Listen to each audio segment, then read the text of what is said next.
so weird.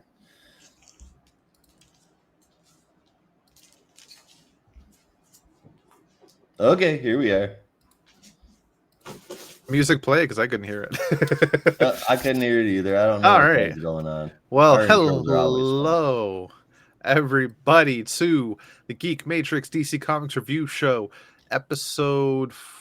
I think I said 4 for some reason. 183. I got my numbers. I was going to say 438 for some reason, but no, Traveling to the future. It's Legacy 4572, something like that, right? 4,539. God, I was so close. But I went over. I overbid. I'm not in the Showcase Showdown. Damn. It happens to the best of us, man. I guess, but I really wanted to be Drew Carey. What are you going to do? Bitch. Do better. Do better, Rob. Yeah. All right, folks. I am here. My name is Rob. Thank you for joining us. As always, are my wonderful co-hosts, Brandon. Hello, hello. Being a busy man, building a bookcase. What a handy person. The bookcase has been built. Now it's just getting it to fit. Right on. I get that feel. And Josh. I also am getting a bookcase, but it's not here yet, so I'm a tad bit jealous. I mean, fuck, I'm jealous. I'm not getting any bookcase. My books are just stacked next to me. Like I don't have space. Because you already got a bookcase. Yeah, and it's overfilled. The days of stacking them on the table have come to an end. Oh man, I wish. No, my bookcase is full and overflowing, and the shelves are bending, and I have so many more books. In my room, all I have is one little tiny table that I can put. I've got comic books, printer paper, and air duster on, and then I've got my table for my action figures, and that's all I've got. So we're getting a shelf to put up on the wall. Right on. A shelf on the wall for your figures is very good. That's what I do. Yep, that's what's happening. Built my own. That's what's happening. That's what's up. That's what's getting up. Some good sized ones too, because damn it, I am getting that Lobo. Hell yeah. Damn well better. The biggest Lobo fan I know. I might be the world's biggest Lobo fan. Fucking well better be. You Me fragging Bastich. God. Bastiche. There was a period in high school where I was just calling everybody Bastich because I don't know, I'm a geek. We're supposed to. I was trying to make it a thing. Too. You needed Battlestar Galactica. I what? You needed Battlestar Galactica. Yeah. Like when that came around, everybody started saying, what the frack? What the frack? Yeah, but I like frag. Me too. And what the hell do they say in Batman Beyond? I was saying that for a while too. I don't say either one. I dropped the F-bomb. But well, anyway. I'm not cultured. I am. We haven't gotten to creds yet, but I'm sure we're getting there eventually. Brandon, what is the swear they say in Batman Beyond in the future? There's like twips and dregs. Those are the only dregs. No, but there's one when they like blank, like because a dreg is like somebody's a loser. Yeah. Was there another one? I only remember dregs and twips. Oh man, I don't know.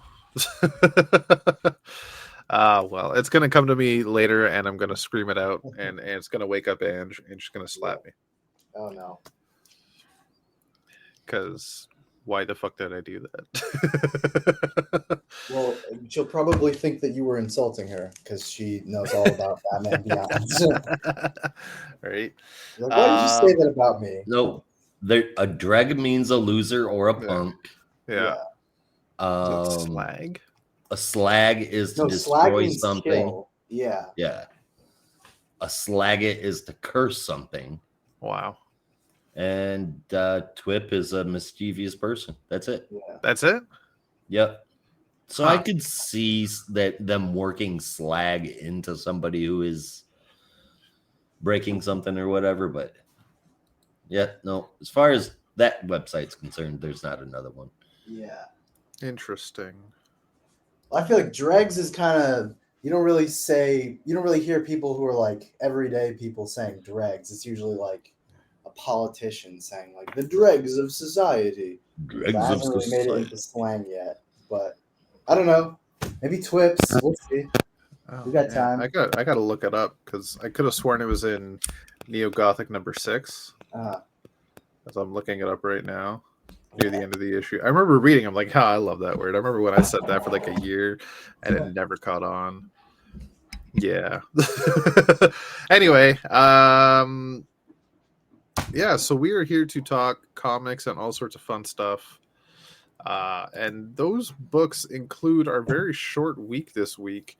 We have 4 honorable mentions plus 4 books we're talking about in our main show.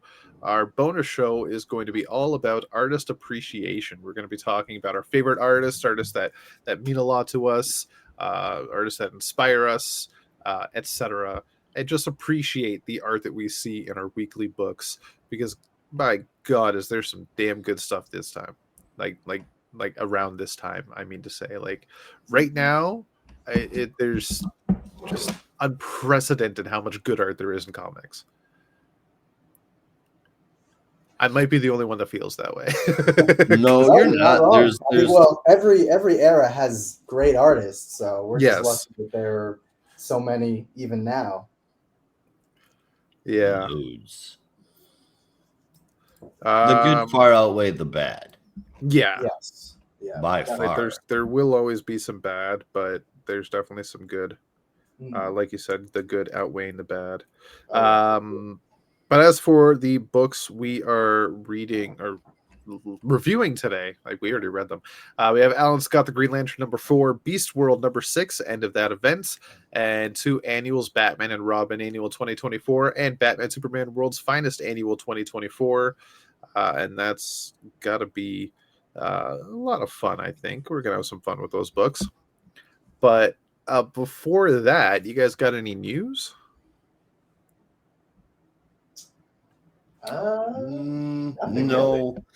My youngest got sent home today from school because he had an autistic fit, and they have told us that he's not allowed to come back until we get a doctor's note saying that that he's okay to return. Oh man, I don't know how I'm supposed to get a doctor's note Yeah, I'm like, saying how that do you- autism has disappeared, but how exactly do you get a note that says he's good to go? That thing doesn't just go away. It's not like we're trying to figure that out right now. It's not a flu. Right? Yep.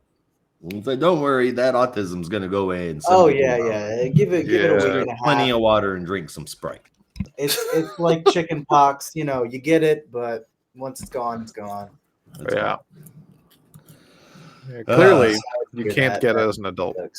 Georgia is fucking awesome. Let me just tell you that much. The kids, especially, there's no place like the Deep South to make sure that children are going to be taken care of. Oh, Every God. time you say Deep South, it makes me think of Little Nicky. I'm from the South. From the It's South. Deep South. Yeah, love that it's movie. pretty fucking accurate. And the word I was trying to think of was shui. Oh, that's a good word, though. but that's not an shui. insult, though. No, but it's like it was a slang. So I think I was saying curse, Yeah. but I meant slang. No, Oh, Shui hasn't there's- caught on, but it will one of these days, Yeah. I'm sure. I was saying shui all the fucking time. That's totally shui. Yeah. Rip means cool. Shui means Yes. cool. Yeah. What else was there? Fizz. They call soda fizz. Makes sense. Well, that's just And of it. course, creds.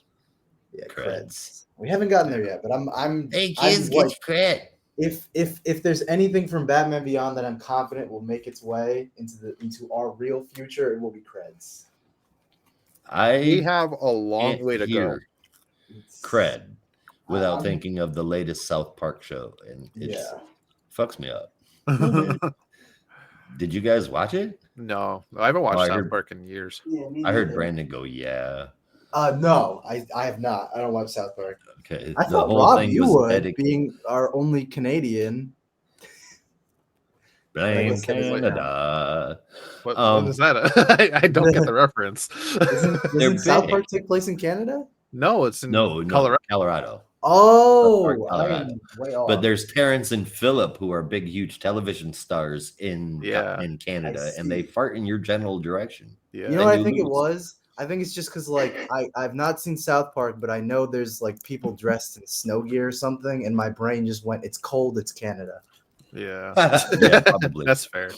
No, But in the South Park, all the latest- Canadians talk like this. Yes, they're top and bottom of their head. Like their bottom jaw is not attached to the top of their head. And all their heads are shaped like eggs. Every single one. Like my head right now. We talk like this, Philip. But the latest South Park It's great to have special, Canada there for the world. right? It is. It's called "Get Your Creds, Kid," or "Hey Kids, Get Some Cred." Oh, All right. It's about two topics. It's 100% adults only, and it warns you that 6 or 7 times in the beginning of the credits. That's pretty wild. But it deals with as its subplot, it deals with people going adults doing OnlyFans, and then the main thing about it is like in the loudest animated form is literally bitch slapping the living daylights out of Logan Paul and Prime Energy. It rips him to shreds. It's beautiful. It really, really fucking is. And it's bad. It paints a really good picture. It's not your typical. It's South Park, but it's not like your typical South Park episode. Yeah. It's one I wish I could show my kids to show them how right I am about Prime drinks, but they don't drink Prime here, but they do when they go to their other parents' house. So Yeah. shit's fucked up. It's loaded up on sugar. Don't get me some Mountain Dew. All right, I guess we've got some books to talk about. Y'all want me to hit up the honorable mentions before we kick things off? Do it. Yeah, let's go for it. All right, like Rob and Brandon mentioned, I don't know if that was on the show or before it, but in any case, Batman Off-World #3, it came out this week. As a huge Batman fan that has complained about the number of extraneous Batman stories that we have been getting released over the last few years, if you are not reading Batman Off-World, I promise you are making a mistake. This issue got an 8 out of 10 for me. As someone that read all 3 issues this week, I concur. Yeah, I've Absolutely. been singing the praises of this book like since day one Yeah. because I read it and I was like, "This book was made for me." And Yeah, it's what I- different and it's good. Yeah, but it's Yeah. so simple and it works so perfectly. That's what I love Exactly. about it. Yes, yeah, for sure. Something else that was really rocking this week: DC Power 2024.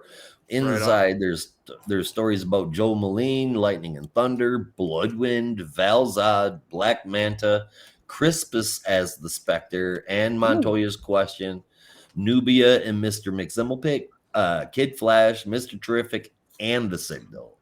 Damn. I read every single one of these stories, and there's none of them that aren't good. The worst story inside this book, it's 7 out of 10. Damn. They really did a good job. Plus, you get an This- epilogue to fucking Far Sector, which is worth the price of admission alone. Yeah. There you go. That's the only one I've been able to check out so far. It helps that it was the first story in the issue. I was Right. so excited. The rest is pretty good too. The Crispus Allen Valzad made a story, comeback, though. Yeah, really good. I would not have expected Crispus Allen in, like Christmas. ever again. Yeah. Well, he was All the- here. All the Gotham Central characters kind of fell off the map after Flash. Yeah. They can come back someday. except Renee Montoya. Tell me that. Yeah, I was gonna say, tell me Montoya and Alan like interacted at some point. Yeah, they're in the same story. Sick. Yep, that is good. They're in the same story. That's where they're at.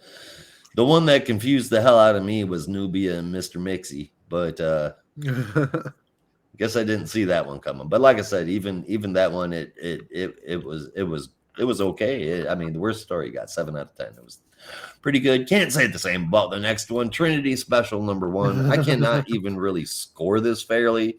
It's all I don't reprints like anyway. any of the fucking reprint. I don't like any of the stories that in there. I think it's super dumb. I think if we were going to do stories like this, we shouldn't have invented a new character. It would have been a great place to put Sandsmark in that role, but whatever. It's reprint of her first appearance. There's some extra filler stories and another story that ties into the horror that is King's Diana. Like the thing about Trinity, I get what you're saying, but like the whole idea is it's the 3 kids of the Trinity. I get it, but what? And if it was Cassie, it wouldn't be Damien and John watching her grow up. Yeah. Damien and John didn't watch her grow up. This is all invented. We just read the freaking story. They watched over her as she grew up. No, they didn't. We've never heard about that before. Nobody's ever mentioned. Well, yeah, it just happened. That's the point. It just happened. Yeah. If you're gonna argue that is made up, buddy, every story is made up. It's not established. You can't say John and it doesn't Damien. have to be canon, but yeah, because this takes place in the future. So yeah, this like hasn't happened yet. Yeah, just like what was it? It was Damien, Son of Batman. That 2-issue book hasn't happened yet, but that was a banger. None of those are gonna happen. Did you not like that either? The Andy Kubert drawn book? No. I'm not saying that. I'm just saying all of those future issues. None of nothing is ever going to lead into it. It never does. Batman #666. Yeah, that story is never going to work its way into main continuity. I mean, they have to. It was a badass story. Established that at some point in the future, Damien will become the Batman of Bethlehem, but not in Batman Beyond. Not in Batman Beyond, I know. But at least that's Earth 32. So yeah, I think it's 32. And then there's Power Girl Uncovered #1, a collection of really good Power Girl covers and pin-ups. I love all of these uncovers, man. The Joker's is probably one of my favorites, but all of them are pretty good.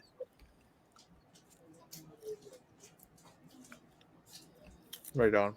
And that's all the honorables. Oh shit. All right. Sorry, I'm just munching away at these salty snacks are so delicious.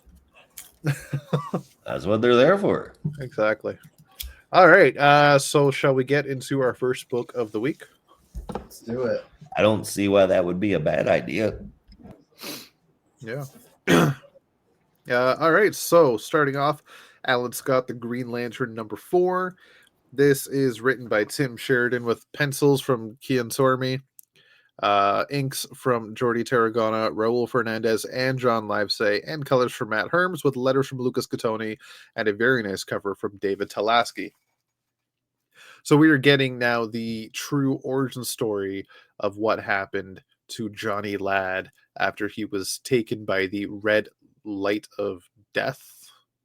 Is that what it was being called? I don't remember now. But basically the red energy that we saw in the first issue that essentially killed him up until we saw his return at the end of last issue as the Red Lantern. So the true backstory to Johnny Ladd is he was always Russian and worked his way into the Russian army at the behest of his father, who claimed he would never amount to anything spectacular, leaving his father behind, who eventually died after losing his house in a gambling game. Johnny made his way into the military and then worked his way up the ranks, some part way through like being good at stuff and also through sleeping with high ranking officers.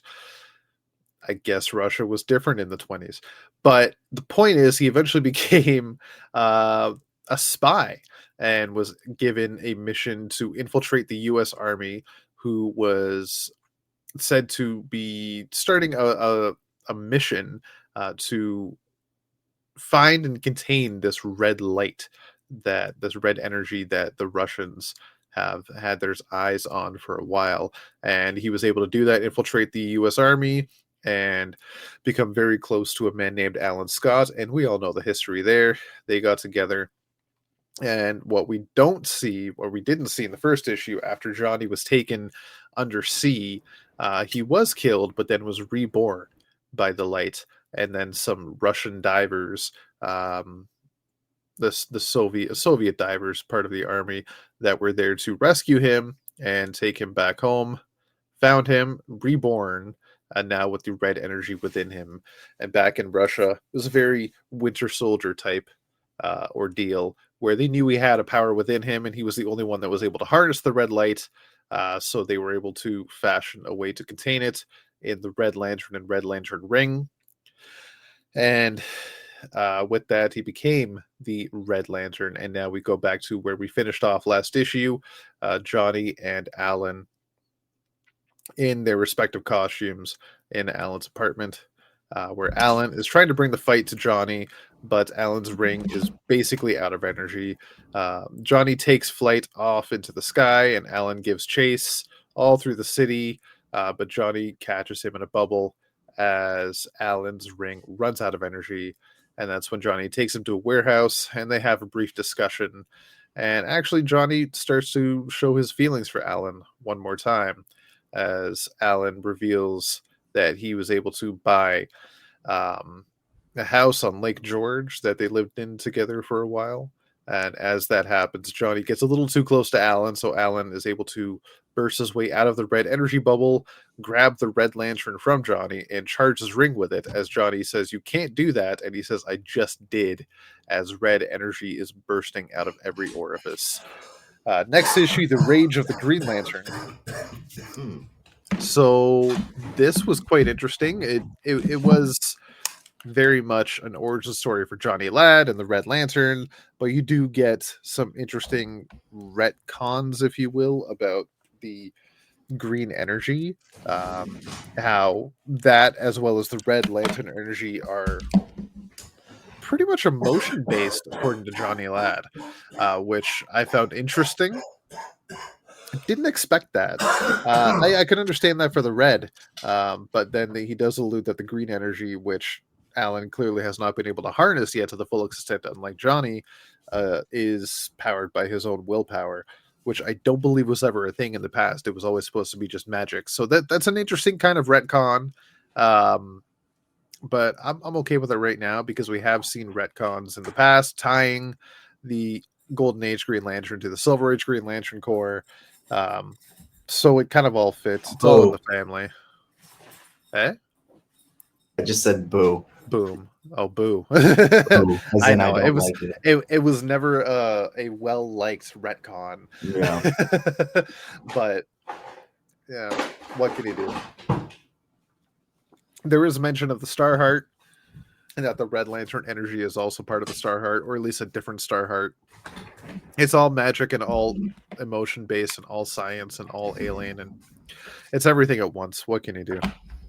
Point is, I'm very excited to see what the hell's going to happen with Alan next issue, with the Red Lantern energy coursing through his veins, and where does it go from here? Like, where does this end up?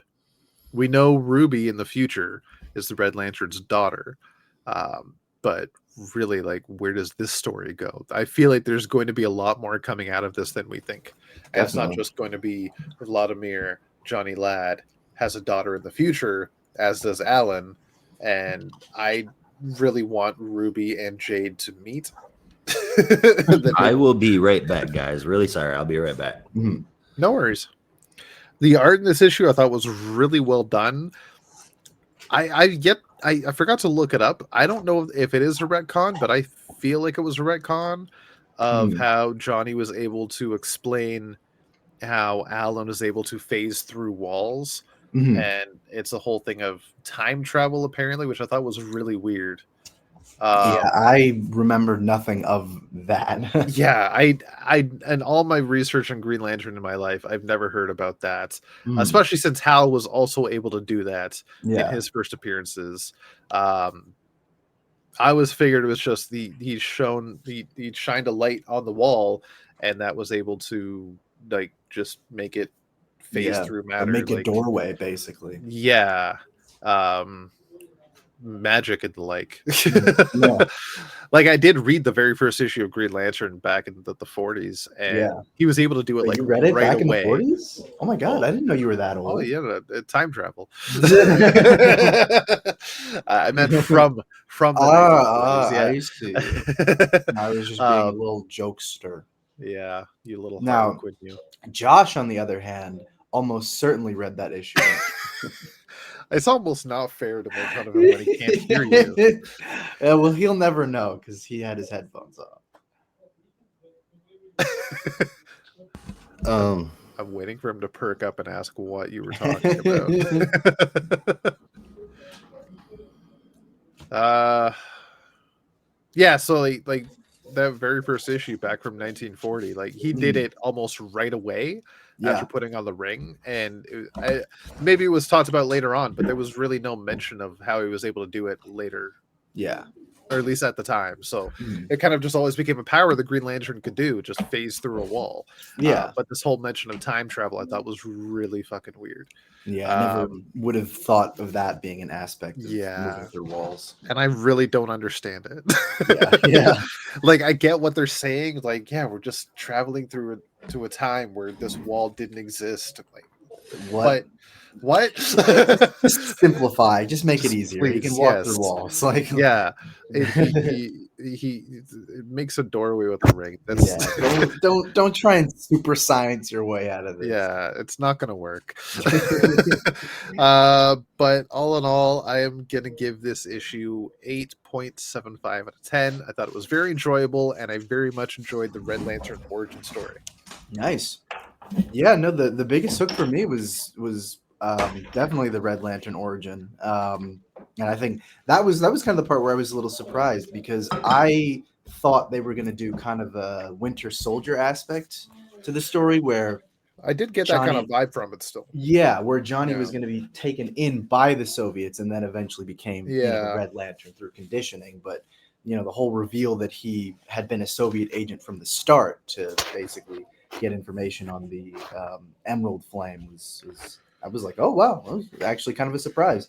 So I really like that aspect. I like how it kind of was able to really weed its way into Alan's origin, and definitely is probably going to have a deep impact on his own trusting abilities, I'm sure, in the future. But well, at least in the early days of his career. But I really like that aspect of it. I do agree the weird time travel explanation kind of threw me for a loop to the point where I was just like, okay, whatever. Like, hey guys, kind of just I don't know if you can see that or not, but my heart rate's over 200 right now. I'm gonna have to hop off of here. Shit. Okay, I'm really sorry. No, go get better. Yeah. No. I'll talk to you.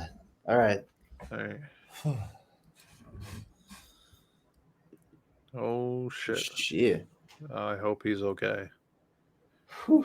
That's not good. Damn, yeah, that's heavy. Take a breath for a second. Jesus. Yeah, Josh, when you hear this back, dude, hope you get better. Please that's that's a scary either moment. Have Holly reach out to us or someone. Just that's like we're really praying for you, man. Yeah, that's an insane heart rate. Yeah. Okay. I don't really know. Should we keep going? Or? Yeah, we should keep going. He wouldn't want us to stop. Yeah. But yeah, Josh, we're rooting for you, dude. Oh, Jesus. Okay. Yeah. No. Basically, just the whole time travel thing was kind of weird, but aside from that, I'm still really digging the story, and I love how personal this reveal of Johnny being a traitor right from the start has just kind of upset Alan to the point where he basically flips out at the end and almost loses his shit. So I don't even know how he's gonna have to deal with that in the next issue, but I know I can't wait to see. So I gave this an 8.5. I really dug it. Yeah. Sorry, on. it's just just Yeah, really it's a bit kind of a shock. Fucking caught me off guard. Yeah. I don't even I'm feel a little weird scared going for him back to right this. now. I know. Okay. But you know as well as I do, sometimes the show must go on. Yeah. Okay. But yeah, Yes. that's a fucking scary moment. Yeah. Okay. Well, with that in mind, I know Josh was queued up to do Beast World. But Brock, you wanna- I can take it on. Okay. That being said, do you want me to keep World's Finest, or are you able to take on? I did not actually get a chance to read that one. So, All right. yeah. It'll was be a the very only quick one. review anyway. Yeah. There's 4 stories in there. Okay. It's a very quick review though. They're all very short. All right, let me just pull up Beast World number 6. Oh, fuck off, stupid. Okay, so Titans Beast World number 6. I was not prepared. Give me a minute here. I'm trying to find the credits. Of it. Yeah, so this is written by Tom Taylor with, I'm trying to do this from memory, art by Ivan Reis. Mhm. Where the fuck are the credits? Holy shiza, dude. Yeah, I forget this is like a double-sized issue as well. Oh, damn. Okay, here we go.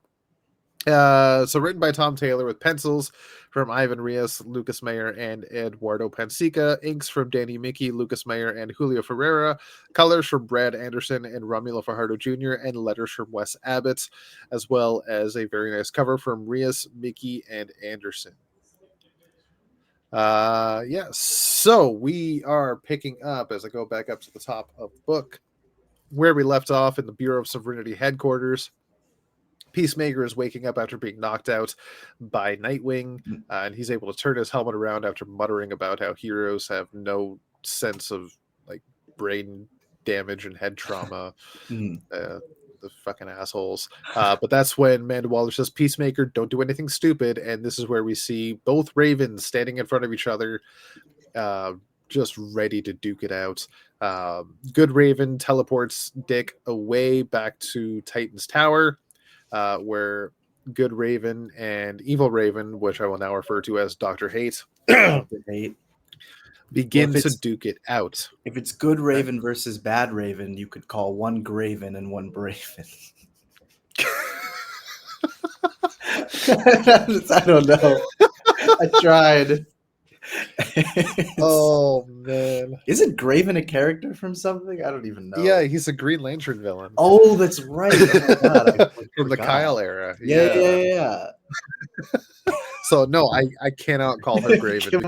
Can we get Graven versus Graven versus Graven? The ultimate duel. You should tweet that to Tom Taylor and just let him know. Oh my God. He will use that. Yes. Graven and Braven. That's fucking awesome. Anyway, so back to Evil Raven. So now we pick up a Titan's Tower where Dick has just arrived. Bobo and Barbara. That's a team up I want to see happen. Try to figure out what the hell's going on with him. And he mentions that Dr. Hate is Raven and her demonic side, yada, yada, yada. But now we know he has a plan. It's dangerous, but he needs Superman. So later on, John is there in front of Werewolf Batman and unleashes Werewolf Batman to John. He unleashes his blue lightning powers, says no, and the spore jumps out of him. And John is about to electrocute it, but that's when Batman goes, you, and grabs it out of the air because he's fucking Batman and squishes it. So Bruce and Dick have a moment and mentions that Bruce needs to just relax, need to get him to a hospital and he can recuperate. And don't worry about anything you did because I know you'd say the same thing to me. So Dick has a plan. He gathers all the strongest heroes together. And the idea is that now that all the beast people are corralled into central locations, you'll get all the superpowered people to go after the beast people. The spores will go to the superpowered people.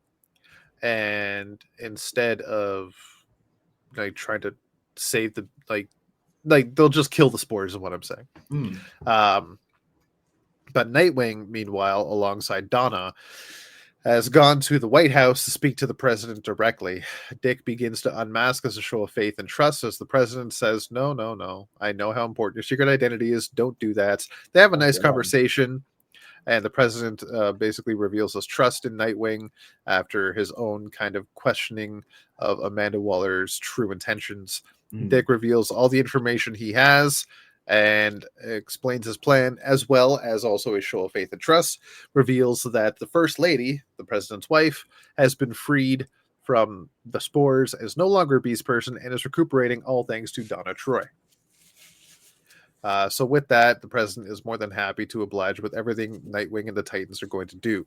Meanwhile, in Gotham, the Bureau of Sovereignty strike force in Gotham, led by Sergeant Steele, is about to destroy and kill a whole bunch of beast people, including Bunny Harley Quinn, with a missile fired from a tank. But that's when John intervenes, catches it, and he mentions that, like, there's a whole bunch of people recording you right now.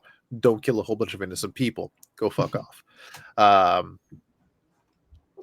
And that's then back at Titan's Tower, Donna, Dick, and Cyborg give Donna a brand new battle suit, which is laced with chromium and kryptonite, is blended with chromium and kryptonite, fashioned into a breathable liquid metal. It's basically going to be her battle suit that she can use to take on the superpowered beast people, such as starting with Phoenix Power Girl, is able to get the spore out of her and save as many people as they can. You see all the supers around the world destroying as many spores as they can, but during this, Graven and Braven are having a fight and end up in front of a whole bunch of beast people. I will never live that down. You're never living that down. I'm doing that for the rest of the review. Where Graven reveals to Braven that your precious beast boy might be dead, but the spores were a part of him, and that means as the beast people that they were surrounded by decide not to attack Raven, that's when Dr. Hate realizes that the beast people spores still contain a bit of Beast Boy's consciousness, and that means all the heroes around the world that are destroying the spores are slowly killing Beast Boy even further, and that's when Braven decides to psychically connect to all the heroes and let them know what's going on. So that's when Nightwing asks everyone to stop the attack and just lure them all to central locations where Cyborg will open boom tubes to send them all the spores into Titan's Tower. They were able to do just that as Braven and Graven begin to duke it out one more time, but then Starfire arrives to help take the fight to Graven, is able to crack the Helm of Fate, pull it off her, and then Wally runs off with it and takes it directly to a volcano, and very much like the Lord of the Rings, drops it in. I was about to say, I was like, is this fucking the scene from Mordor? Yeah.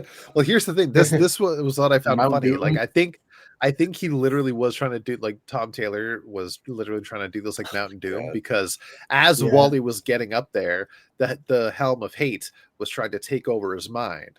Which is what the One Ring does. But then, as Wally says, I think it's super speed. I've been doing this for years. Many people have tried to take over my mind, but I think too fast for them to do it. By the time you've even accessed my mind, you're already in the lava melting, and that's when the Helm of Fate goes no. And see, if the Fellowship had a Flash on its team, like they would have destroyed the One Ring. No in problem. No time. No problem. Yeah. That was the problem. Gandalf did not access the Speed Force. You fool. That's what he should have done. Yeah, like, the whole time. Forget the sparrows or the ravens or eagles or whatever they were. Forget your fight with Saruman. Forget coming back as Gandalf the White. You should have had access to the Speed Gandalf Force. the Speed. You would have. Yeah. Gandalf the Quick. Yes. Gandalf the. Oh my God. Gandalf the Quick. Yeah. Gandalf the Quick. I need Gimli to show up. Like, you know how Gimli and Legolas had that competition of who could kill more orcs. and Legolas is like super fast with his bows. I need Gimli to go up to him and just go, "I am speed," and just like run super fast with the Speed Force, killing, like, lopping heads off. Oh my god, I would kill for that. You think your arrows are fast? Well, I am speed. Look at this Oh my boy. God. You know that moment in the Flash Rebirth where like Barry and Clark are having their race or whatever, and Clark is like, I've beaten you before, and he's like, those were he's like, I've beaten you in races before, and he's like, those were for charity, and he just takes off at super speed. Like, I'm imagining it's something like that, where it's like Gimli's just like, okay, yeah, it's all been a good sport for good show, but like now shit's serious, and he just takes off at super speed and just decimates the entire kid gloves are off. Kid gloves are off. Just wipes them all out. Yeah, and you need to have a shot where he's running alongside the arrows. Yes. Oh my god. How to make Lord of the Rings better by the Geek Matrix podcast. Yes.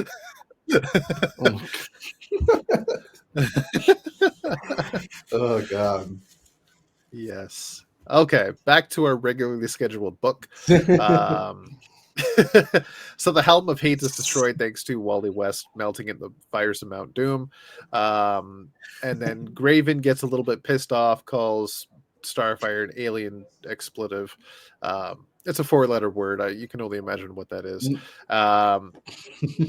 And that's when Raven decides to get back in the way, tells Starfire to go off, opens a portal for her to head back to the rest of the team, and decides now to take the fight back to Graven solo. She pulls out the soul gem that Graven was trapped in before, and then the two head off towards each other.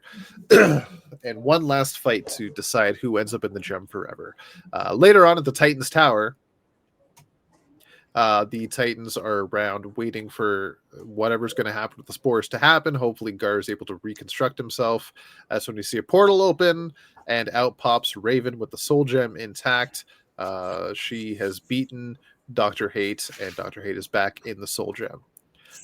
Nice. And then we see the spores start to reconstitute into Beast Boy, but as Raven does her little psychic spell, finds that Beast Boy's body is there, but his mind is too far gone. There's not enough of him in there. There's only half recalled memories, and there's not enough spores left to form a whole person. And then later elsewhere, we then see Amanda Waller holding a press conference. Some fucking how the president was able to let her do that. And she goes on to acknowledge the lives that were saved, but we cannot excuse the risks that were taken by the Titans, the reckless actions that threatened our very existence, blah, blah, blah.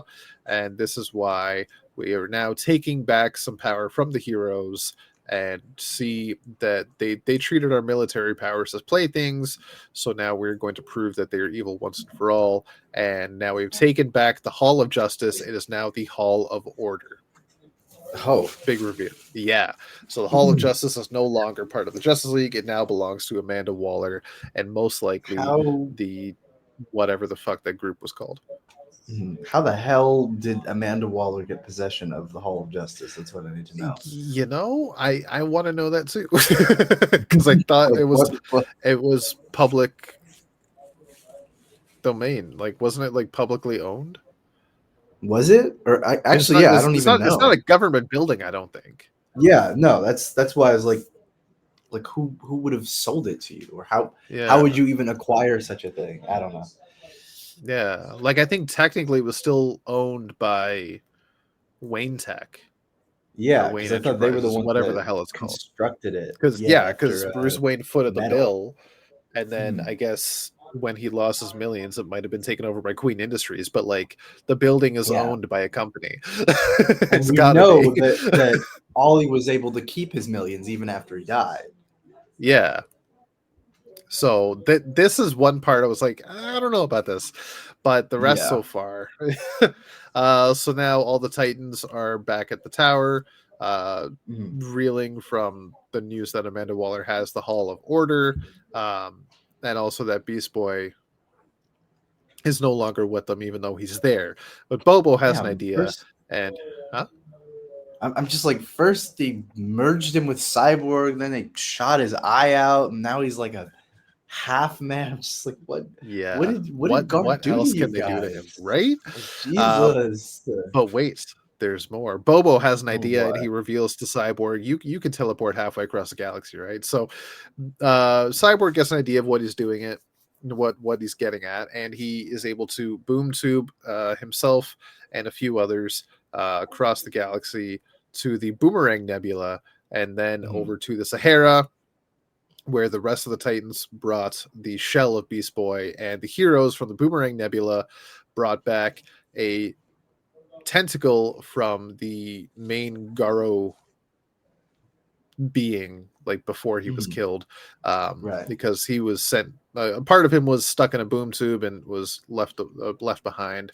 They were able to unfreeze it, and then hopefully, thanks to Donna's lasso of what the hell's her lasso? Persuasion. Right? Okay. Yeah. Is able to have the tentacle and the Beast Boy body reconstitute, and hopefully there's enough of Beast Boy there to bring him back.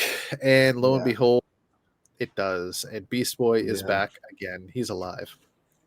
Which is funny that Donna is doing that, because Donna basically had the same thing happen to her way back in the 90s when Dark Angel ripped away all her memories, and they had to use Wonder Woman's lasso to basically transfer Wally's memories of Donna over to her. Oh, wow. Yeah. Well, I don't know if that was the callback they were going for, but I think that's a funny coincidence. But also, like, the lasso of persuasion, like they were trying to goad the two parts into, like, they're trying to persuade the two parts into reconstituting. So the lasso of persuasion would work. But there is an epilogue. Once again, later, we see in the soul gem on Raven's forehead somebody going, "Hello, I'm here. Where are you guys? Gar, can anyone? Rick, Dick, Corey? Sorry, not Rick." And that is when we see that Braven was the one that was actually trapped at the soul gem, and Graven, aka Dr. Hate, is the one outside and walking around with the Titans. And that is to be continued in the pages of the Titans. And Amanda Waller's quest for order is just beginning. So, I hate to say it. A lot. No Connor Hawk turning into a hawk, and no Animal Man being a major player in the story. I'm sorry, Brandon. Well, I guess you're never reading it. I'm never gonna read this event. No, in all honesty, like now that Beast World is over, I probably will just go through all 6 issues, just the core story, and give it a read, see how it all is. Because you guys have been singing the praises from day one, and I feel like I should honor that. So I will say I'm surprised Animal Man was not a bigger player in this. I'm so disappointed. Yeah, an event called that was a layup. Beast World. Like, come on, guys. But no, I want to at least give it a read. I imagine it'll be important for upcoming stories. So it'll be nice to just have all that information.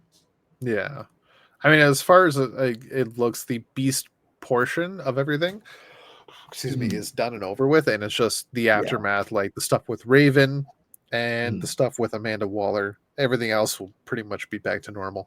I mean, distrust of the Titans is going to grow, and I'm sure Amanda Waller is going to have a lot to do with that.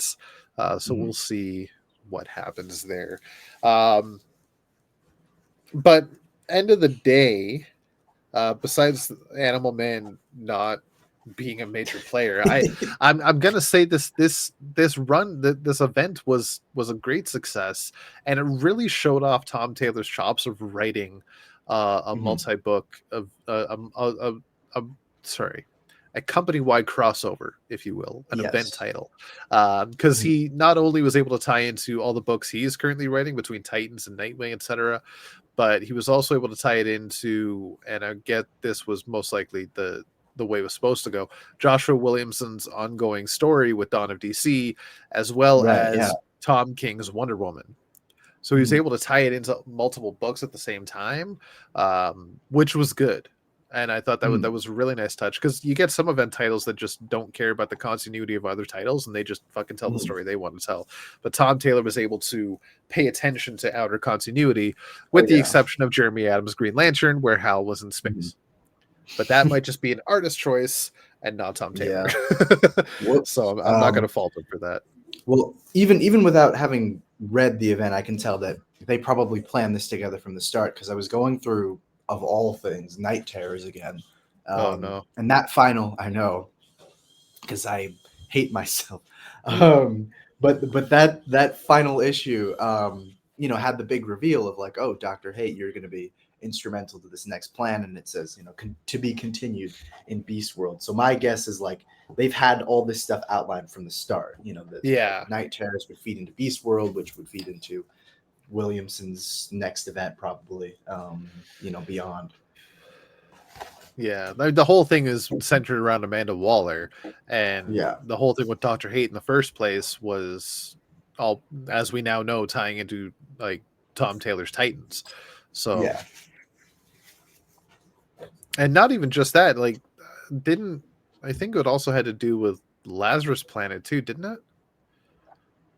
I think a little bit. A little bit, yeah. Yeah, I think she was like a part of it in some ways, but she was more in the shadows at that point. I think part of Lazarus Planet led into Night Terrors. I was going to say Nightmare World, which would have been a much better name. God. Night it definitely Terrors, was like being in a nightmare world, reading those books for 2 months. Okay. I nearly said Nightmare Country, but like, wait, no, that's the wrong. No, yeah, that's the wrong book altogether. Wrong continuity. No, that's something you'd rather be reading. Yeah. But Beast World number 6, I rather enjoyed it. I really enjoyed the whole run. I'm not in love with Amanda Waller. I don't care for the character right now. She's been overdone. Hope not. I mean, you're a married man. I don't know why I'm being such a troll today. You're full of jokes today. I'm full of jokes today. I don't know what's going on. Oh man.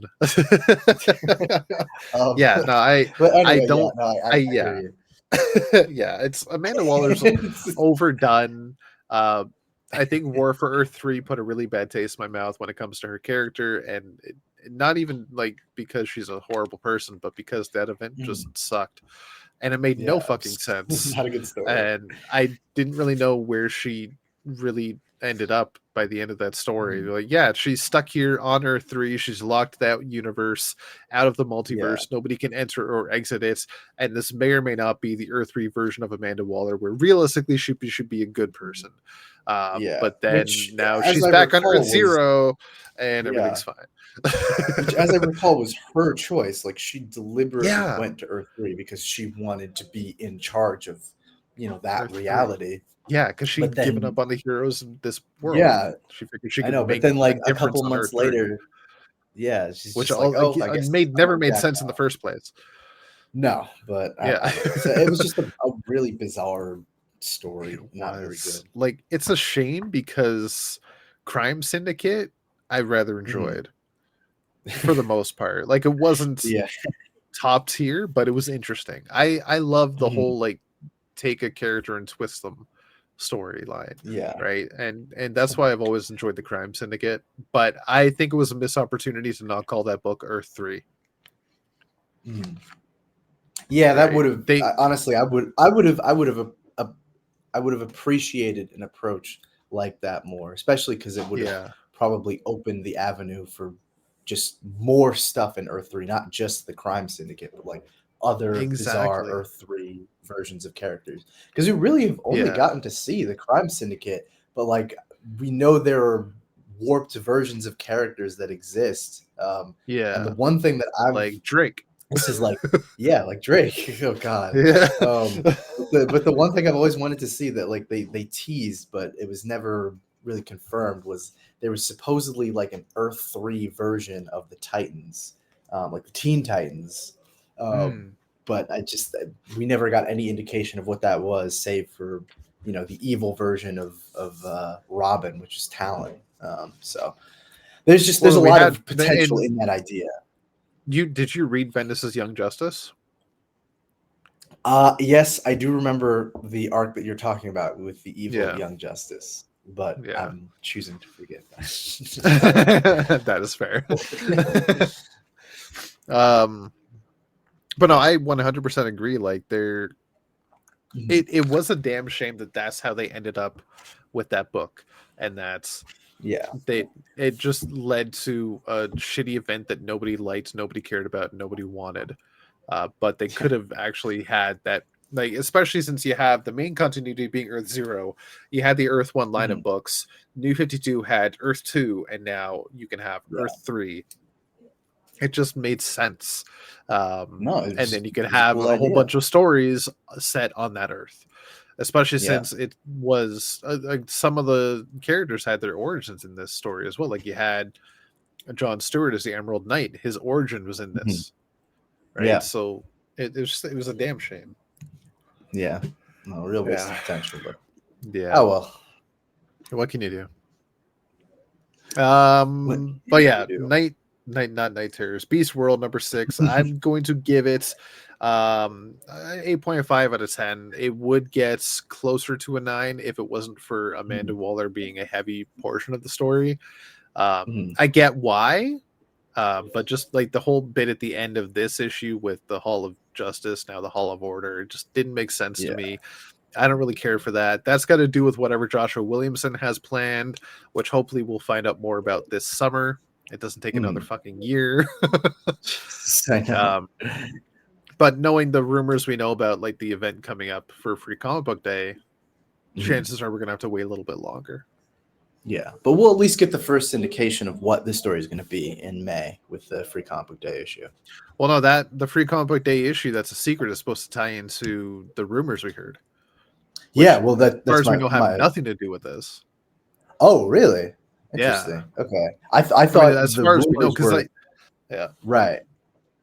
Yeah, I guess my assumption was just like it's pretty much confirmed at this point that it's going to be some kind of story about whatever upcoming event that they have, because that's usually the case with these issues. Well, yeah. But yeah, I guess they're keeping it hush hush for now.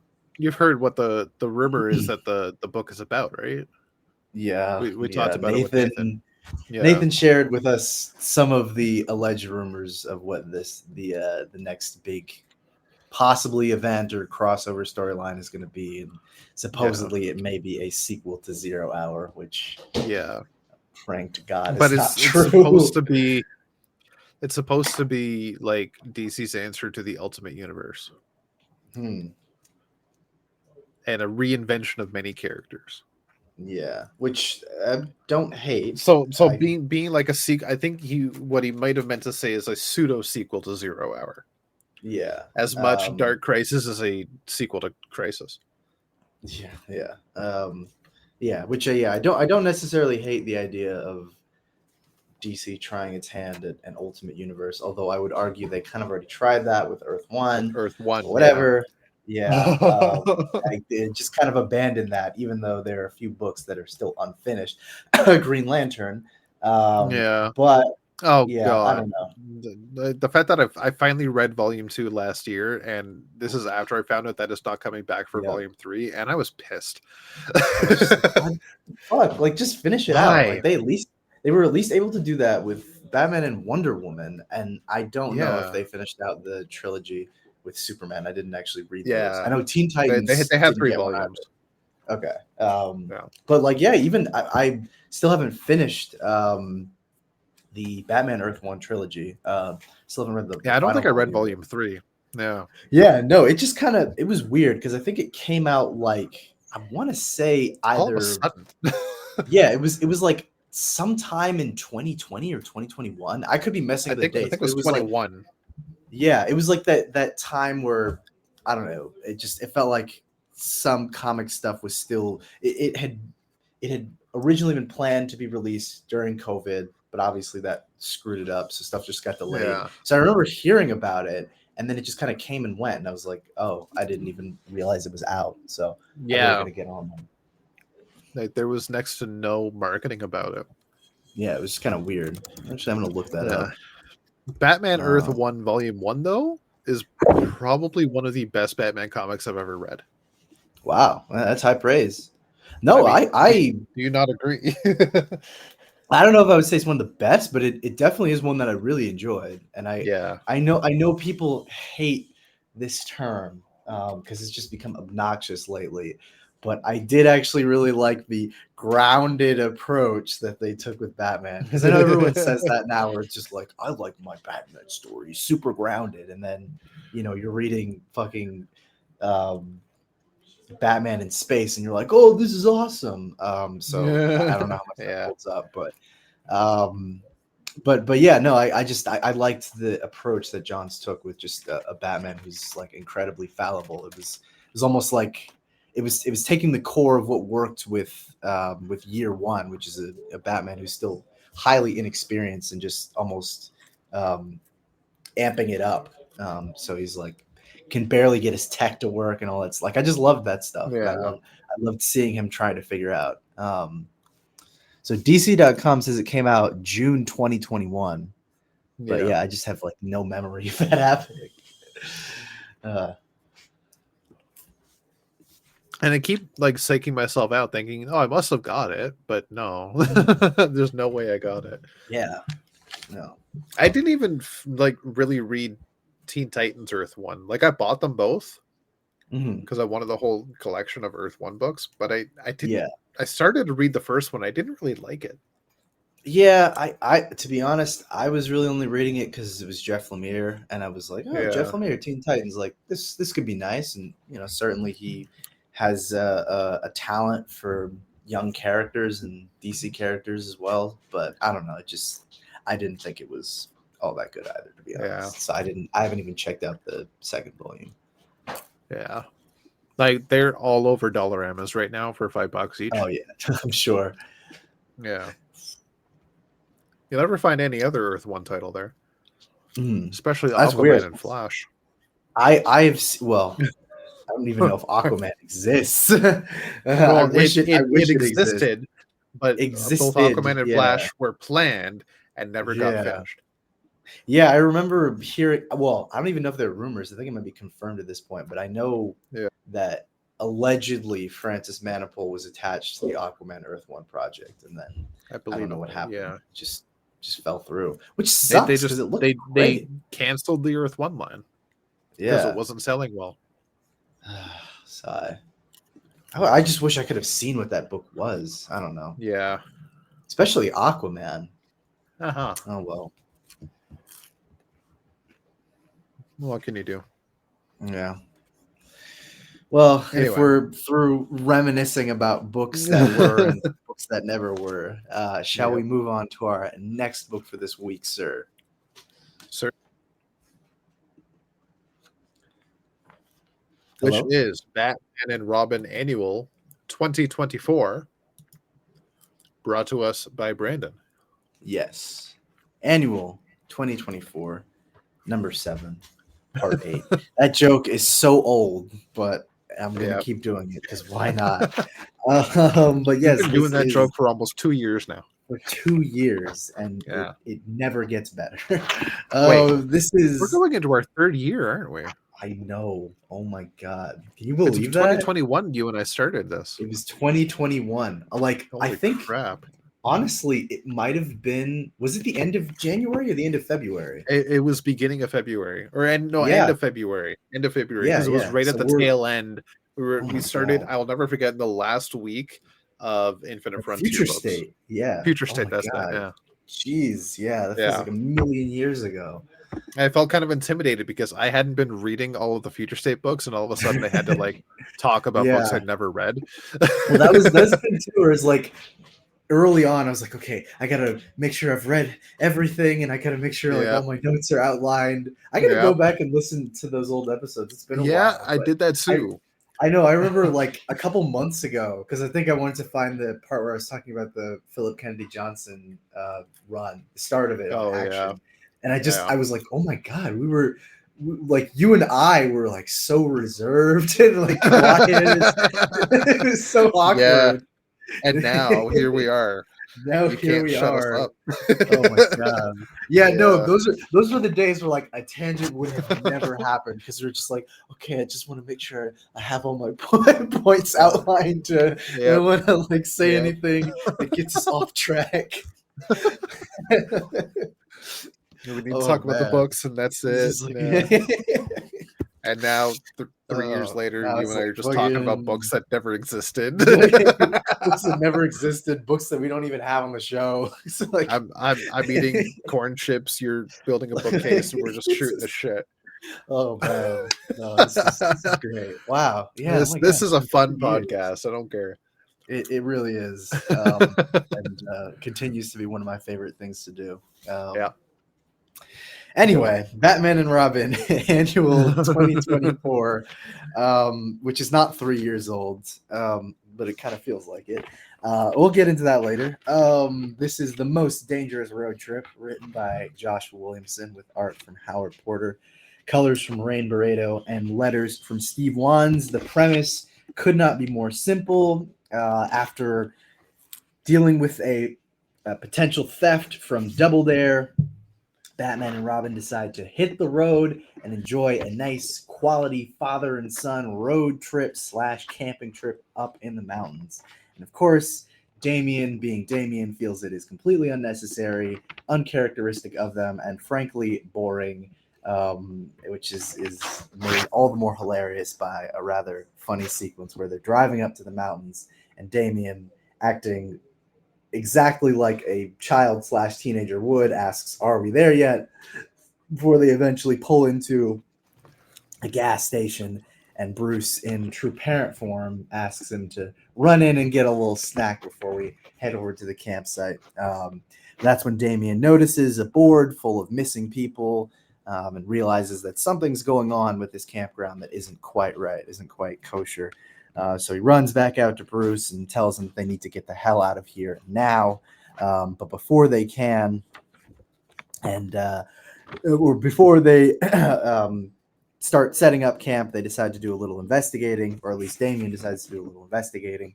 And that's when he finds a number of the bodies, presumably those of the missing people that were on the board, deceased, laying out in the open. And that's really when they realize that something is afoul here and that they need to investigate further.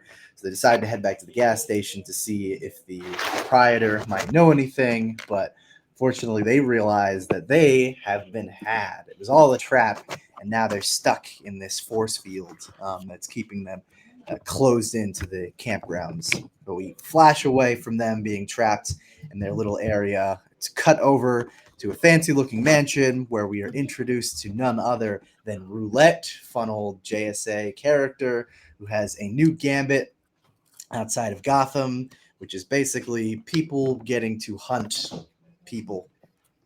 It's manhunters, something like that, but for a very specific price. And of course, they are expected to follow a number of rules to make sure that things go as planned. So all the hunters are lining up, getting ready for their new hunting session, which features Bruce Wayne and his son. But the only one here who's really going to claim any kind of victory, or at least so he says, is none other than Bloodsport. Hey, good to see you again. We were just talking about Earth 3 and that squad. And Bloodsport basically says he's only here for the practice. He doesn't care about the money or the pot or anything like that. Roulette is like, all right, do what you want to do. But the rest of you get out there and get hunting and enjoy yourselves. And we cut back over to Damien and Bruce, who have made an inventory of all the supplies that they have, including camping supplies, as well as a couple of bat-themed supplies, though not that many. But they decide to make do with what they have, and being the dynamic duo that they are, set some well-placed traps that are able to work against the hunters. So while the two of them literally enjoy some s'mores and some bonding time, the rest of the hunters fall into a series of traps that pretty much just knock the shit out of them before they can really get any kind of help. It's really only Bloodsport that's able to dodge a number of these traps, and is supposedly, in his own mind, able to get the drop on Bruce and Damien, firing a bunch of rounds into their sleeping bags before he realizes that he has been had, and that apparently this prey is more than it appears to be. Bruce gives Damien a little bit of a history lesson on Bloodsport, who he is, where he came from, some of his previous battles against Superman and the Justice League and all that stuff. And basically has them fight against Bloodsport, or at least Damien, or sorry, not Damien, Bruce ends up throwing down against Bloodsport and gets to take him down pretty easily, realizing that his I guess power set taps into this hidden arsenal that rips weapons from other dimensions or other universes or something like that. And so Bruce, in a moment of desperation, basically says like, well, if you can pull them from other places, surely you can go there too. Bloodsport is like, oh no, that's not how it's supposed to go. But anyway, Bruce just kind of sends him off and he disappears in a flash of light. Yeah. And while Bruce is dealing with Bloodsport, Damien is going after Roulette and is able to get the upper hand on her. But she reveals that it was all a trap to get Damien into the house so that the hunters would be able to converge on him. Excuse me. But Damien reveals that he had been expecting some kind of trap like this and that he called in the DEO, led, of course, by our good old friend Cameron Chase, who was able to make the arrest. And that's when Roulette is talking about the people who supposedly took her down. But as she looks over to her left, she sees that those mysterious strangers have disappeared into the night. We cut back to Bruce and Damien heading down from the mountain, reminiscing on their little camping trip. And that's when Damien has a little moment of reflection, thinking that maybe all of this was just a ruse to get them to bond over taking down some criminals. Bruce gives a funny look and says, basically, Damien chides him on it and says, could have brought our costumes and all that stuff. And Bruce says, now where would the fun be in that? And that's where our issue ends. Okay. I may be in the minority in this because I know issues like this are totally filler, and I get that. Yeah. But goddamn, I had so much fun reading this one. I don't know.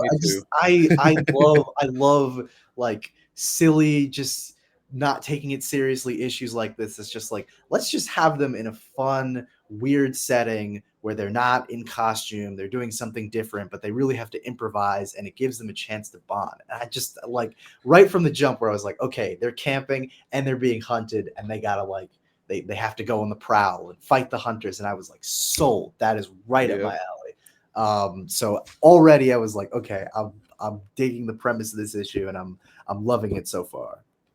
I would say the weakest part of it, the part that maybe was a little hard to overcome at some points, was the art. Normally, I do really love Howard Porter, and I think he's great in a lot of issues that he's done in the past. But I do think it might have been a problem with the coloring. I'm not really sure, but there were some parts that just looked kind of muddy and maybe a little messy. And I think it worked with some of the trap scenes because it really just emphasize the brutality of the moment. But there were a couple of scenes where like it just felt kind of muddled, and I could tell what was going on. So props to Porter for that. Like it was never confusing. It looked a little unpolished is the thing. But aside from that, I was like, I just love this freaking issue. So I gave this a 9 out of 10. Believe it or not, I just had a lot of fun. I will 100% agree. Like I started off thinking like, okay, this could be fun, and it was kind of slow, and I'm thinking, yeah, maybe this is not going to be as fun as I thought it would be. And then halfway through, I'm like, oh shit, this is a lot of fun. I really like this. I agree with the art. It was a little iffy at times, but it's Howard Porter. Like you get what you get.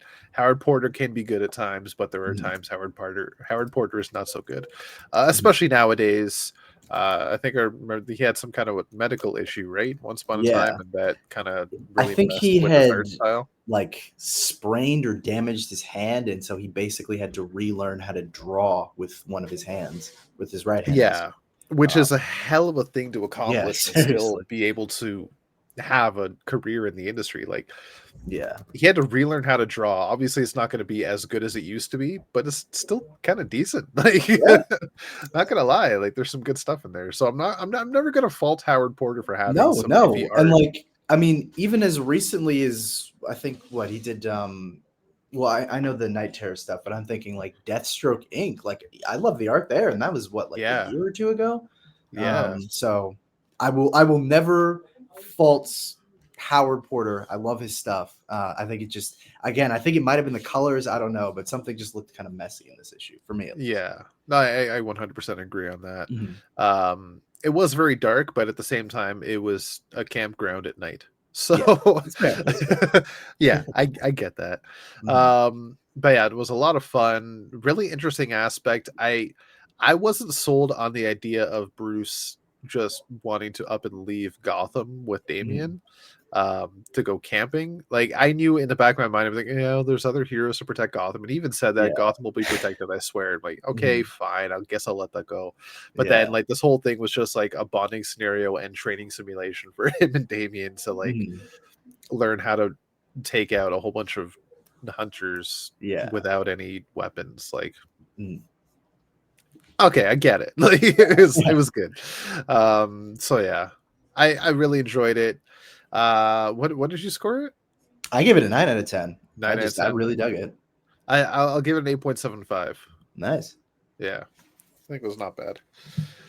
All right, so that will lead us to our last issue for the week, Batman Superman World's Ooh. Finest Annual number 2024. In this issue, you will see Bumblebee, Metamorpho, Challengers of the Unknown, and much more. That Oh much my God. more So many characters. is really just a bunch of fifth dimensional imps. I'll take those two. Yeah, I'm so not that's picky. our first story, actually. This is called Imperiled. Oh, Imp Herald. This is written by Mark Waid and Cullen Bunn, with art interesting. from Edwin Galman, Oh, colors from wait. Lee Lofbridge. Did I tell you? I finally picked up volume 1 of Sinestro. Oh, hell yeah. Yeah. I've got that here and I've yet to reread it. Oh, man. No, I'm So excited. that's because I it's a lot of fun. I like vaguely remember because I picked up a couple of random issues at some point. I was like, yeah, I kind of like this, but I never actually went back and read it from issue 1. So it's just kind of sitting on the other stack of books that I've yet to sort yet. But yeah, I'm excited to read that one. I keep forgetting that takes place after Green Lantern number 20, right? So this Yes, is this is so after he's got the loses- Parallax entity. Or no, I think because he loses Parallax at first, and then he has gets to him regain back. it. Yeah, has to regain it at the start of Rebirth. I know that. Yeah, which that led into Hal and Pals when he was like getting really old. Yeah, and he needed to find Parallax again. I believe that was it. Yes, but I'm also thinking about, like, unless he already had Parallax at the time, because I'm thinking of that scene with Guy Gardner showing up, and they take his ring and he's just buck naked. Yeah, no, I think that's the start of Rebirth. Yeah, that's like at the beginning of that first arc. Yeah, but I think that's like issue 2 or 3. Yeah, it's not issue like 1. That. No. Yeah. So I think at the end of issue 1 is when that's when they reappear. I think yeah. Green Lantern Corps of the End. What was it? Yeah. The end. That whole thing was a bit of a mess. Oh God. Yeah. Like, I don't remember who it was that was writing it first, but if it was Tom Taylor or somebody else, I don't remember. I think Tom Taylor might have done either the end or Edge of Oblivion, and then it was Lost Army. Yeah, Lost Army, not Edge of Oblivion. Yeah. No, because it was Cullen Bunn that did Lost Army. Yeah. And then it was supposed to be 12 issues. It got canceled at 6. Yeah. I think. Yes. But then I think it Edge got of picked Oblivion, up. I think, was Tom Taylor. Tom Taylor did Edge of Oblivion, and he finished that story. Yeah. which I found really weird, despite the fact that it still worked out. But like, why not let Cullen Bunn finish the story? Bizarre, It but, didn't yeah. really make a lot of sense. But Tom Taylor was able to make it very cohesive, I felt so. Mhm. But then, like, we still never really understood why they went there, who brought them there. Yeah. People have explained it to me, but I never really thought it made sense. So yeah, that was a bit of a mess, that one. Yeah. Well, I hope you enjoy it. It was a hell of a run. Yeah. Well, I'm excited. It was a and heck of a time to be a Lantern fan. We had Oh, 5 yeah. books at that time. Oh my month. god, you guys were like We were eating well. feasting. You were eating well. Yes. It's Sinestro, Red Lanterns, Green Lantern Corps, New Guardians, and Green Lantern. Am I forgetting anything? So you had Green Lantern, New Guardians, Green Lantern Corps, and Red Lanterns were the 4 books starting New 52. New Guardians finished, I think, around 12 issues, Mhm. and then Sinestro picked up after that. Was it really that short? I thought it went longer than that. It might have been a little longer, but I'm pretty sure New Guardians and Sinestro did not go. Well, New Guardians must have gone to 20 because it was part of the crossover. But I don't think it went beyond that. Because I know it at least maybe 24 issues. Yeah, because I know at least after like 12 or 11 or something, Tony Bedard left the title, and that's when Justin Jordan came in. And Am I mistaken? I am very wrong because I have New Guardians Volume 6. Okay. Yeah, because that's the whole like romance that needs to never be talked about. And that. So I'm very wrong. Yeah, I can see why you would delete that from your mind. Yeah, I don't blame you. So New Guardians and Sinestro were going, but then we also had Larfleeze. Yeah, at 12 issues. Oh, that's right. Yeah. We had 6 books at one time. Oh my god. Yeah. Never again. Never. And then Rebirth happened. It got cut down to 2, yeah. And then those ended. We got cut down to 1, and then we got cut down to none. But now we're back up to 3 temporarily. Yeah. So, which I don't know. I feel like they're for now. It's good with 2. Yeah, a limited series, but I think if all goes well with the 2 and the potential crossover they have in the works, there is room for expansion. I mean, considering the writing team that is tackling the 2 books we have, I think there's a very good chance there's going to be more. Yes, absolutely. And I think you and I have talked about it, but I really want to see them try and do a Green Lantern Corps book right now, especially with all the United Planets stuff they have going on, because I just want to see how that would be explored. I have one request. Oh, okay. If Philip Kennedy Johnson doesn't do it, Peter Tomasi. Oh my god. You really think he'd come back for that? Yes. Oh man. Yes, damn it. I don't care if he wants to or not. He needs to. It's like you're coming back whether you like it or not. And you're gonna like what it. I I would be down for that. Third time is concern. Well, I don't want to say third time is the charm, because the other 2 times were great. They were solid, I would be happy with that. Yeah, make it the Pete Tomasi Green Lantern Corps trilogy. I want to say, like, you could have a Green Lantern Corps book and also have like a Tales of the Green Lantern Corps like anthology book. Saying this forever. Okay, just because I sent you the picture of it. I have like that old trade that collects all the old Tales of the Green Lantern Corps from the 80s. And I've been reading those and I've been getting inspired. And I'm like, if they could just bring some of these back, just have like these little 8-page stories. I know people would be like, oh, they're filler or whatever. And it's like, just test it out. See if people would be open to that kind of thing again. And if people really dug it, you could do like, I don't know, like a Brave and the Bold, like anthology style book of just different lanterns. Just keep people interested. Also, it would be a great way to like bring in new voices to the Lantern universe with new characters, like all this stuff. There's so much potential in it. I could see it. I can broaden your idea right here. Like Brave and the Bold, we had Batman, whatever the initial one was called, where it's Batman family characters, and then Brave and the Bold is Batman, and then the larger DC universe. With Tales of the Green Lantern Corps, it doesn't even necessarily need to be. You could even call it Tales from the Book of Oa. And Yeah. it doesn't even need to be just about Green Lantern. I like that. I character. like that title. It could be other Lantern Corps. It could be Yeah. a Red Lantern here, a Blue Lantern there, and then it could just be the larger cosmic storylines in general. Mhm. Like you could have a Kanjar Row heist. You could have evil stars somewhere on a Mhm. planet.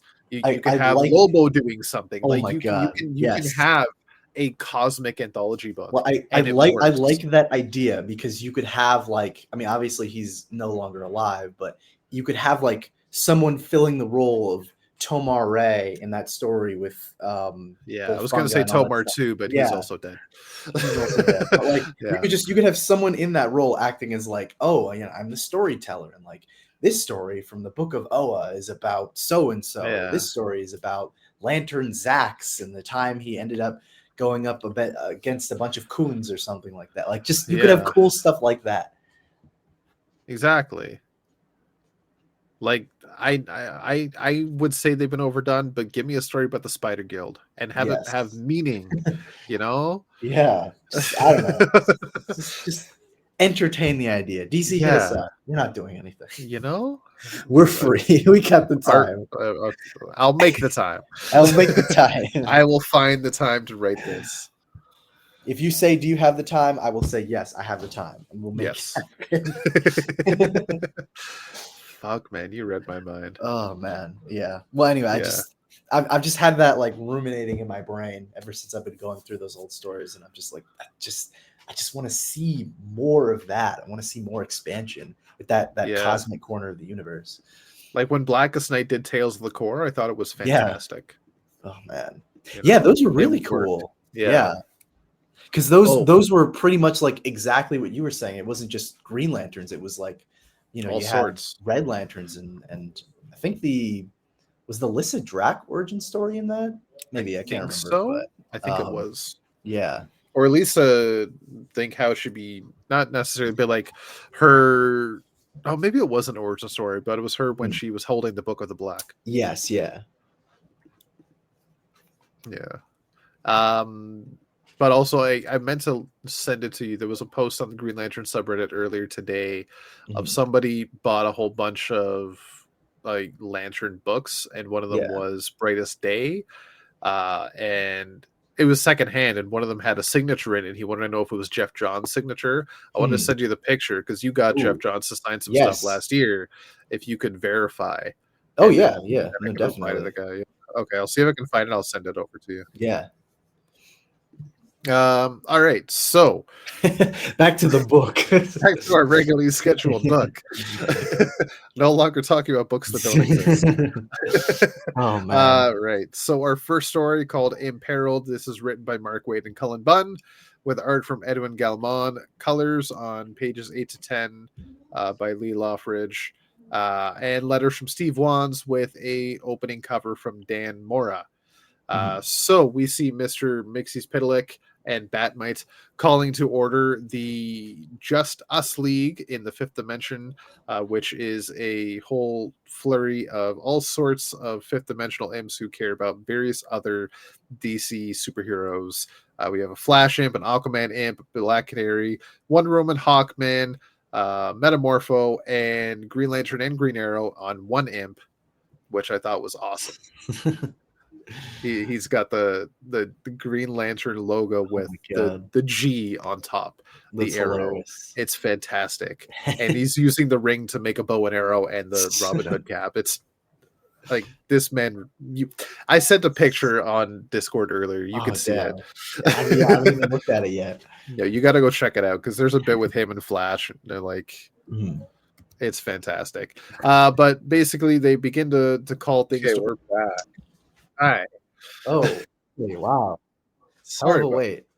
Yeah, that was weird, but I think I got kicked out of the stream and not able to get back in because I wasn't the host. But now we are back. I am the host, and all is right in the world. Yes. Yeah. So I will try to pick up where we left off. What was the last thing you heard me say?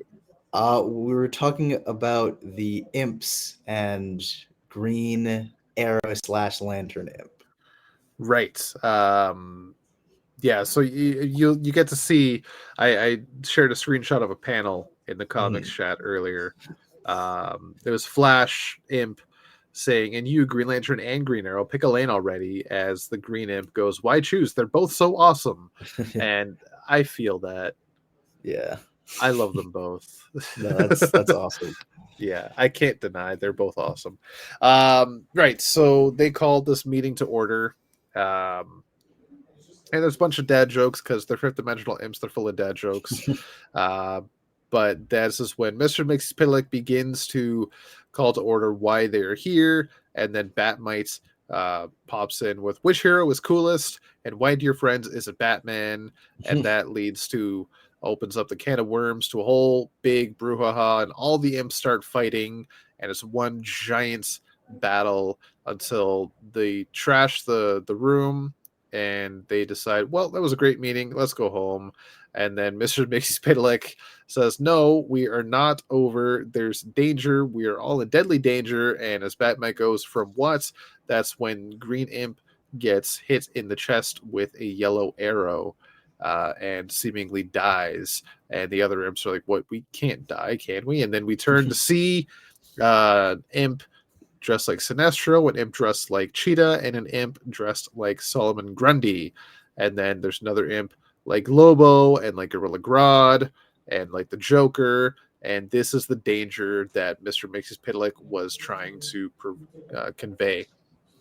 So he opens a portal. Him and Batmite go through to the a different dimension, most likely the third dimension, to find their heroes and try and save the day. Where the other imps are left to their doom, as the yet to be named, I will call, Injustice League of Imps look over their bodies, including one hooded figure that we can't really tell who it is. At least I think it's a hooded, cloaked figure. But yeah, that's to be continued. Batman Superman World's Finest number 25. Ooh, so that's a little tease as to a story upcoming. Then we get a story from Metamorpho, The Ties That Bind, written by Dennis Culver, from art by Travis Mercer, colors from Andrew Dalhouse, and letters from Steve Wands. This picks up after the adventures in, what was it, issue 17? Metamorpho story with New Mazo and the like. So it picks up right where that left off. Metamorpho is back with Simon Stagg and the rest of the team there. And he's tasking Metamorpho with heading into a volcano in Markovia, which is recently starting to erupt, but was able to unearth an ancient Gallo-Roman temple thought to hold the fabled hammer of Vulcan. So that is Metamorpho's task here, since his abilities are best suited to enter a volcano and deal with the toxic effects of the heat and the gas. And while he does that, he reminisces on his own father, Montana Mason, an explorer of his own rights, but an explorer who only cares about the work and none of the fame and fortune, which Rex figured, why can't you have it all? So as Rex is making his way through the temple, finds that some of the traps they're in were already activated, and finds in the inner temple, the inner chamber where the hammer of Vulcan rests, a person in a giant metal suit, protecting themselves from all the poisonous effects of the volcano. Metamorpho interrupts them and shatters the glass to find that it is none other than his own father, Montana Mason. He uses his powers to make the gas a little more breathable, and they have a little talk back and forth about who's really going to take the hammer. We then see Rex back on the surface, heading back to Simon Stagg without the hammer, and says that it was lost to the lava, meaning his father was able to take it away, and hopefully that repaired some of their broken relationship. That's where that story ends. No teases for anything else, just an interesting little Metamorpho story. We then get Sting Like a Bee featuring Bumblebee, written by Stephanie Williams with art from Rosie Kemp, colors from Jordi Belair, and letters from Steve Wands. This is very simple. This is a pre-Bumblebee story before World's Finest Teen Titans. She's working in her mom's shop, where they keep getting a lot of business because the local Walmart, if you will, called, I'm trying to look for the name, Buckland Mart, just has a whole bunch of shoddy workmanship, and basically everything that's bought there is a piece of crap, and their shop is the ones that get to fix it. They want the community to be able to do something about Buckland Mart, but there's nothing that can be done because no evidence can be proven against them. So she decides to take matters into her own hands, gets some stealth gear on, breaks into Buckland Mart warehouse, and finds that there's a whole bunch of shady shit going on, and that they're basically installing spyware in the computers, and stuff bursts into flame. And that's when she uses her little buzzy bot, sorry, which is a bumblebee cam. She's able to get all the information she can. She is found out in the vents, and as she's trying to escape, uses the wings in her backpack to fly off to safety, and gives the information she found to a friend who works at a local news station, and that's able to get the scoop on Buckland Mart and bring them to justice. And that was her first time in the Bumblebee suit, if you will, even though she wasn't really wearing the costume, she just had the wings. But that's how Bumblebee got her start. And then finally, in a story called Time Check, we have The Challengers of the Unknown. This is written by Christopher Cantwell with art from Jorge Fornes, colors from Lee Loffridge, and letters from Steve Wands. Bear with me, this one's a bit of a mind trip. Okay. We open with the origin of the Challengers, and then jump to some undisclosed time in the future where the Challengers have increased their size to 5 members, 6 if you include the big robot, whose name escapes me right now. But they are being left to open a door. I think this takes place during the story that they were involved in World's Finest, because they had to enter some weird dimension and save the professor whose name escapes me. I don't even remember what the story was about, to be honest with you. Like the story they were in, do you remember? That had to do with Neza? Was it? Were they? I don't remember. Were the Challengers in the? They were in one of the stories. I just don't remember which one. Yeah, I don't remember that at but all. they were saving Dr. Elias from some like Lovecraftian horror, Right. which is really fucking weird in some other dimension. Ultivac was the robot. On the way out, they were needed to defuse some collider, and the only one that was able to stay behind and basically save the day was June, who got caught in the blast and left behind in the other dimension. The other Challengers were able to make it out, but June was left behind. And later on, June arrives back at Challengers Mountain, safe and sound, and then reveals that while she didn't really understand what they were going through before, she woke up on the same mountain where their adventure started, and experiencing what she just did, she finally understands everything. That's the end of the story. It's a bit of a trip, but it's Challengers.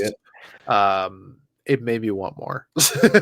And it was when I read that story. I don't know if you saw the message I posted on Discord as well. I said, I got a question. Why has there never been a Challengers of the Unknown movie? Animated or live action? I saw that and I was like, seems like a weird question, but all right. It's because I finished that story and I'm like, this shit writes itself, man. Like, you could just jump in right in the middle of them being the Challengers, have like a brief interlude of their origin, and just the mysteriousness of the Challengers is the best part. And their adventures that go around the world doing what others cannot, and saving the day, stopping the unknown.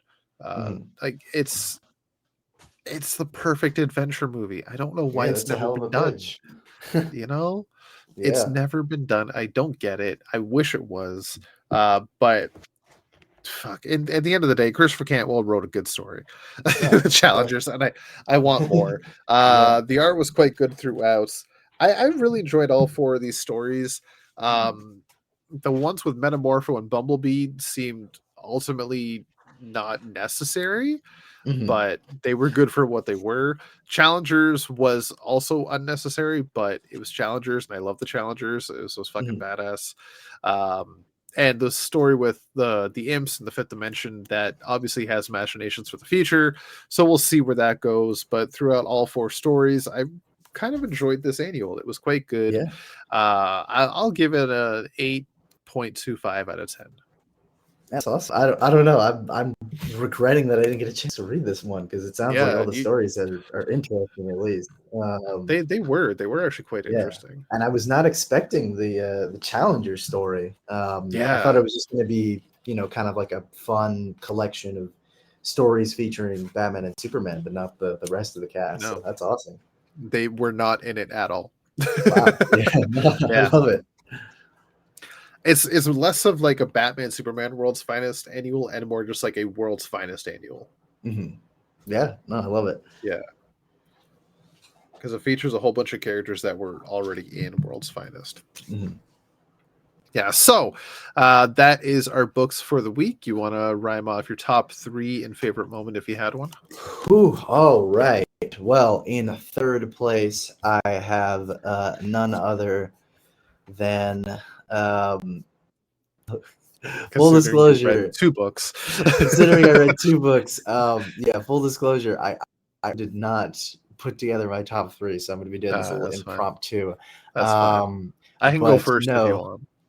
No, it's okay. At number 3, I had Alan Scott, The Green Lantern. Number 4, just another great issue. Number 2, Batman Off-World. Number 3, still just like my favorite series coming out right now. But number 1, I had to give to Batman and Robin, the Batman and Robin Annual 2024, which, again, aside from being my favorite issue of this week, definitely had one of my favorite moments of this week, which was just that whole car sequence at the beginning of the issue was just like something right out of a classic father and son comedy, and I loved it. Where it's just like, are we there yet? So yeah, no, that was my top 3 for this week. All right, my top 3. Did you have a favorite moment? That was my favorite moment. Oh yeah, sorry, you did just say it. Wow. My top 3 is much the same, just in a different order. For me, Batman Robin Annual 2024 is number 3. And then 1 and 2 are kind of interchangeable. I can't really decide which one I like more, but I'll put Batman Offworld number 3 at number 2, and then Alan Scott, The Green Lantern, number 4 at number 1. At least for now. But they were both really good this week, so I really couldn't decide which one deserved the top spot more. But I just really enjoyed the Red Lantern origin a lot. It was really well done. Yeah. And favorite moment for me, I kind of have 2. Obviously the imp moment that I posted on Discord with the green imp. No, that's priceless. But also from Batman and Robin Annual, just them just sitting by the fire as they listen to all the hunters get stuck in traps. It was, what a great way to bond between father and son. Yeah. Oh, there he goes, caught in that bear trap. I learned that from this person, Oh man. Yeah, that was hilarious. Yeah. All right, folks, thank you for joining us. Sorry for the little blip in the middle there, but shit happens. Technical difficulties will happen, but we were able to finish off the show for you, Josh. When you listen to this, our hearts are thinking about you. Seriously, man. Hopefully we're okay. You pull through and let us know, when you get to the other side of it. Yeah. Definitely. So with that, we got to get out of here. So you have to as well. As always, we are. That's not how it goes. So fuck. How the fuck does that? You had it last time. I had it, and I can't remember the beginning. It's like when I sing a song, or like you get the tune, but you can't remember the lyrics because you don't remember the first line. And it's like you remember the third line, but that's not how it starts. When we get to the end, you just gotta psych yourself up and be like, okay, I know this, I got this. I do, but like my memory sucks. All right. Once again, we have to get out of here, so you have to as well. Remember, in the Geek Matrix, everybody has a home. In the Geek Matrix, you are not alone. Peace. Nailed it. There we go.